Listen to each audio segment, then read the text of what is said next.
안녕하세요. 야구 이야기를 들려주는 크보TV입니다. 오늘은 광주의 무등산 폭격기, 나고야의 태양, 선동열 선수에 대해서 들려드리겠습니다. 선동열 선수는 1963년 1월 10일에 광주광역시 광산구에서 태어났습니다. 선동열 선수는 송정초등학교 시절 형을 따라 부모님을 졸라 4학년 때부터 야구를 시작했습니다. 무등중을 졸업한 선동열 선수는 광주 1고에 입학을 하게 됩니다.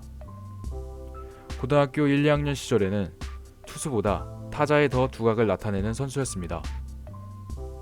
3학년 때 투수로 활약하며 1년 후배인 차동철과 함께 원투펀치를 맡아 팀을 우승으로 이끄는 선수가 되었습니다. 고등학교 3학년이던 1980년에는 봉황대기에 출장해 경기고와의 경기에서 노히트 노런을 기록하였습니다.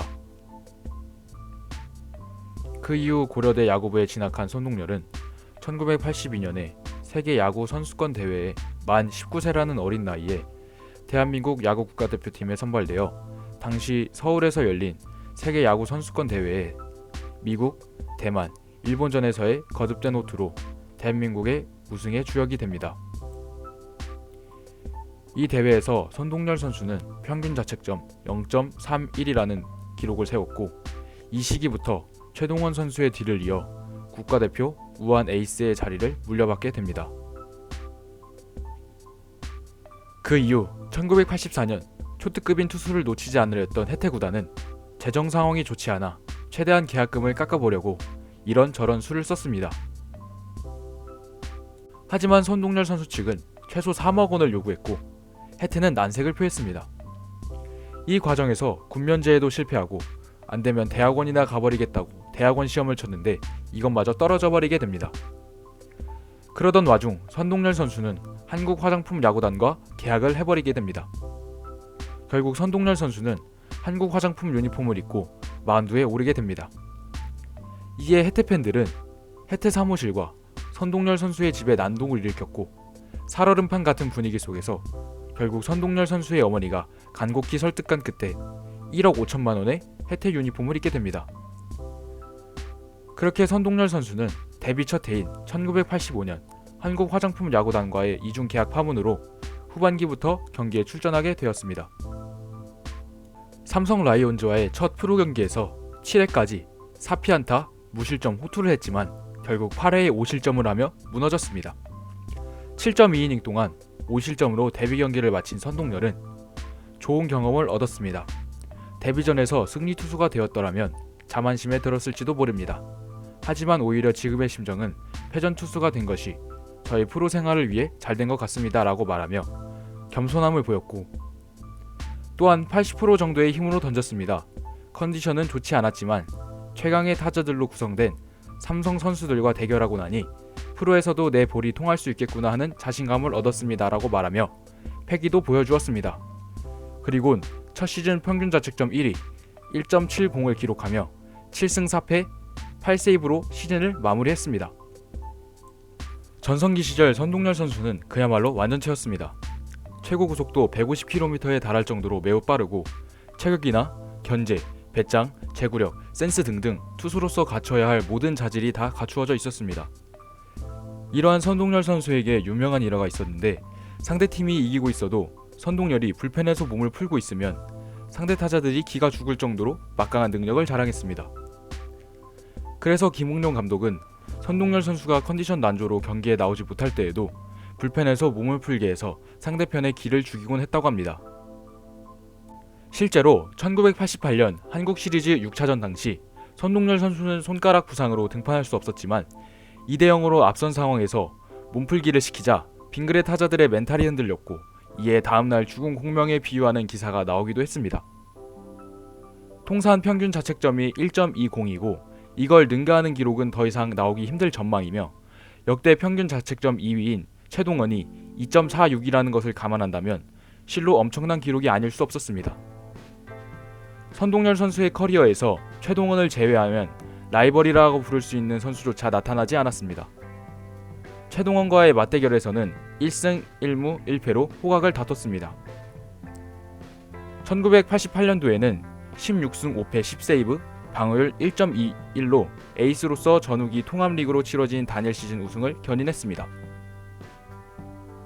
또한 1989년과 1990년에는 각각 21승 3패 8세이브 방어율 1.17, 22승 6패 4세이브 방어율 1.13으로 리그 MVP와 투수 3관왕을 차지하며 전성기를 맞이했습니다. 그러나 1992 시즌 이후 선동열은 선수 생활에 중대한 기로를 맞게 되었습니다. 1992년 4월 11일 잠실 오비전에 그가 선발로 예정되어 있었지만 전날 일기예보에 다음날 비가 온다고 돼 있어서 경기 취소를 확신하고 마음을 놓고 술을 마셨습니다. 하지만 의외로 경기가 시작할 무렵에는 비가 잦아들어서 경기가 강행되었고 선발로 등판해서 경기를 치르던 도중 빗방울이 점점 굵어지는 가운데 식어가는 어깨로 무리하게 투구를 했습니다. 그는 이 경기에서 완봉승을 따냈지만 그 결과 어깨에 건초염이 생기면서 부상으로 거의 시즌을 접다시피 했습니다. 그의 기록은 2승 8세이브 방어율 0.28, 선동열을 제외하고도 10승 투수가 5명이나 나왔던 1992년 시즌의 해태 타이거즈의 전력을 고려하면 해태로서는 매우 아쉬운 시즌이었습니다. 그 후 선동열 선수는 마무리 투수로 뛰다가 1994년 선발로 복귀를 하지만 좋지 못한 성적을 거두고 1995년 전업 마무리 투수로 활약을 하면서 5승 3패 33세이브 방어율 0.49를 기록하게 됩니다. 1995 시즌 후 11년간 6회 우승에 기여한 성동열은 해태 구단의 해외 진출을 원한다는 뜻을 강력하게 피력했고 이에 해태 구단은 처음에 그의 해외 진출을 반대하다가 1년만 더 뛰고 1996년 우승한 뒤 떠나라고 설득을 했습니다. 선동열은 은퇴불사의 전략을 펼치면서 강경하게 나갔고 국민들도 대다수가 해외 진출을 찬성하면서 결국 일본 프로야구팀 주니치 드래곤즈로 임대시키기로 결정, 이적료 3억엔의 주니치와 임대계약을 맺고 한국을 떠나 일본으로 가게 됩니다. 첫 해인 1996년에는 태평양처럼 넓었던 국내 프로야구보다 훨씬 좁은 일본의 스트라이크 존 적응 문제와 더 높은 레벨의 일본 타자들을 상대하면서 많은 어려움을 겪었습니다.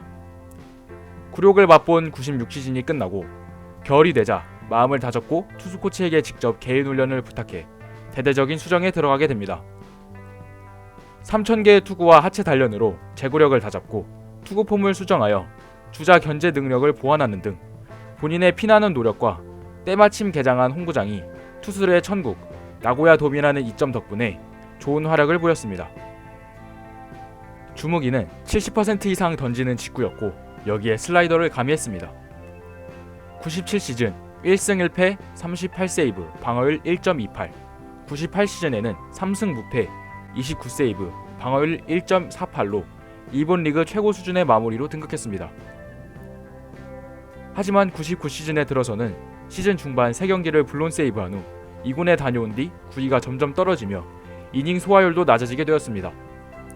1999년의 성적은 1승 2패 28세이브 2.61의 평균 자책점을 기록하며 표면적으로 나쁘지 않은 성적을 보였지만 1997년, 98년의 성적을 비교하면 확연히 떨어지는 성적을 보였습니다. 시즌 후 구단에선 선동열 선수를 마무리로 기용할 수 없다, 이군행도 고려해봐야 한다고 말했습니다. 설상가상 주니치 드래곤즈는 새로운 마무리 투수인 에디 게일러트를 영입합니다. 그 후 보스턴 레드삭스로의 진출을 계획했습니다. 1999년 말 주니치의 센트럴리그 우승 기념으로 선수단 전원이 미국으로 여행을 가게 되었는데 이 시절 보스턴 스카우트와 만나 입단 등을 논의했다고 합니다. 그러나 테스트를 받아야 하고 가족들의 집을 포함한 주거비를 자비로 부담해야 된다는 다소 굴욕적인 이야기를 듣고 아버지의 설득으로 결국 1999년 11월 22일 은퇴를 선언합니다. 선동열 선수는 KBO 통산 367경기 146승 132세이브 1.20의 평균 자책점, 일본 프로야구 통산 162경기 10승 98세이브 평균 자책점 2.70이라는 기록을 남기고 대한민국의 국보급 투수는 그렇게 역사 속으로 사라지게 되었습니다. 오늘은 한국의 국보급 투수인 선동열 선수에 대해서 알아보았는데요. 재밌게 들어주셨다면 구독과 좋아요 한 번씩 부탁드립니다.